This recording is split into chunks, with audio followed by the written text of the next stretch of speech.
What is up, YouTube? This is the Warframe Scientist here, coming at you with my updated Mirage build for this patch.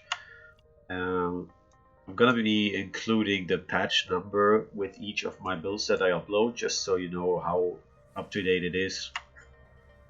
This build will focus on using your second ability to turn every available loot on the map into crazy damage. What you're seeing here is with a synergetic setup in mind, which is why I'm running Coaction Drift. Usually what you want to do is you want to run 3 corrosive projections with Coaction Drifts and then a 4th aura of choice. I usually use Steel Charge to amplify melee damage, because in late game melee is the only thing that really does damage. But I've been able to take this to 3 Owl Kuva Survival, and you're still killing everything with just your mines. I rarely had to resolve to melee, mostly for the corrupted mods because they don't get affected by abilities at all. But anything else you just yeet away on the map. It's actually crazy. Now, the only thing that I did that contradicts the build is I took Prime Continuity, and the reason why I do this is I use the first and third abilities as well. Sometimes I throw a Prism in there because I can, but doesn't really, like, that's not really the focus of the build. The focus of the build is pressing 2 and turning everything into tremendous amounts of damage and just watch the level explode.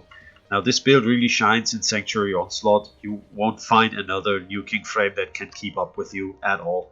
Like, this build is the Sarin Destroyer. I'm just gonna say it. Now for the arcanes I use double energize.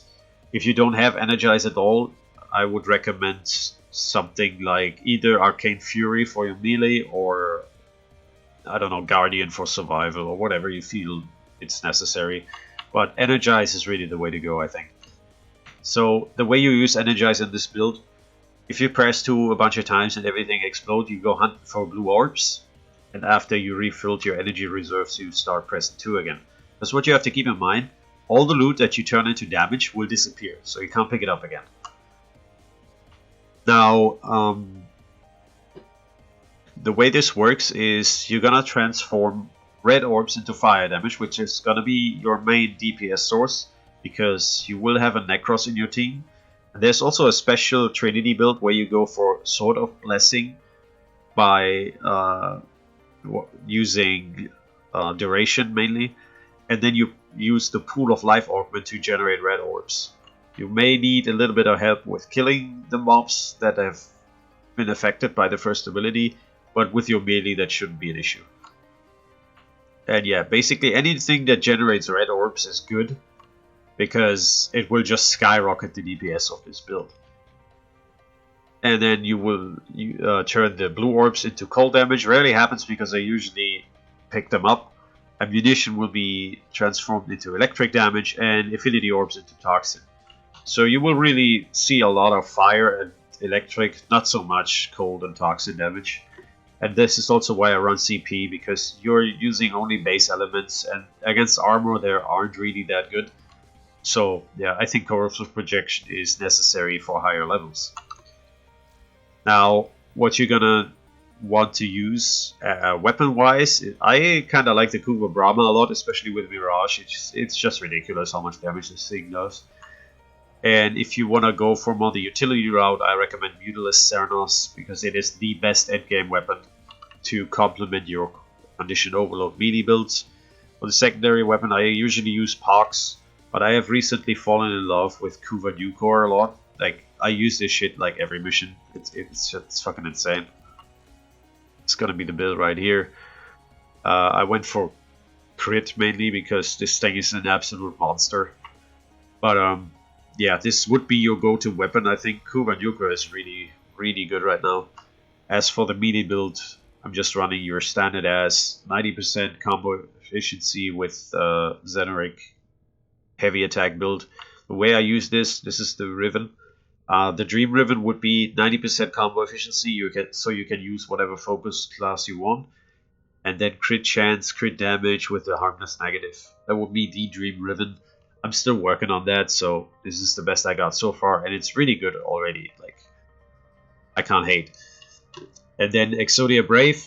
This is the reason why I recommend Zors for your melee, because this is an insane energy generator, even if you play without EV Trinity. And also the reason I run Berserker is the fact that it increases heavy wind-up speed. Or rather decreases it, but you know what I mean. It increases the rate. Even though it doesn't show, because obviously it's a buff, I noticed that you heavy attack significantly faster with 3 Berserker stacks. And then for the focus school, there are only really 3 schools that I can recommend. If you have energy issues, go Zenrik, or if you need the 90% combo efficiency.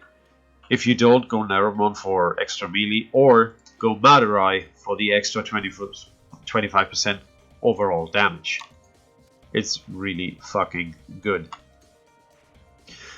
Now, the way you want to play this in a Kuva survival is you will have either a Limbo or a Frost for the defense. I mean, you will have an EV Trinity to give you energy, and then you will have this Mirage to just blow up the whole level.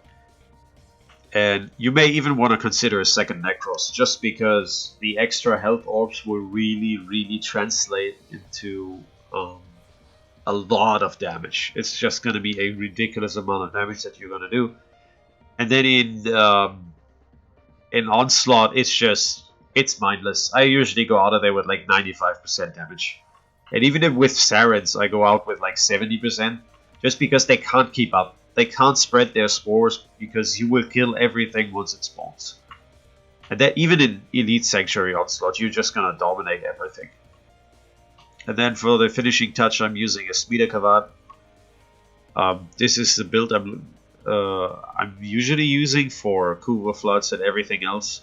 The only extra attack animation I have in here is Sharpened Claws, because I don't want anything to fuck with the charm procs.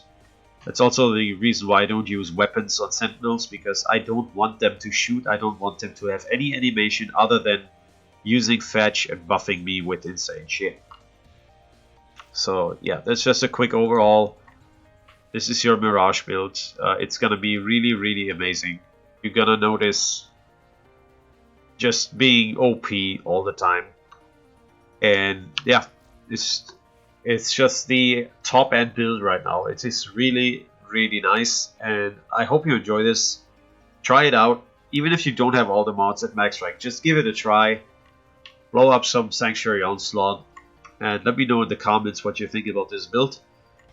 Like, comment, subscribe, you know the usual. Follow my Twitch if you want to. I stream there on occasion if I want to have some fun. I show off my broken builds all the time. So if you want to see some elitist goodness, you know where to find me. And this is the Warframe Scientist signing out. Peace.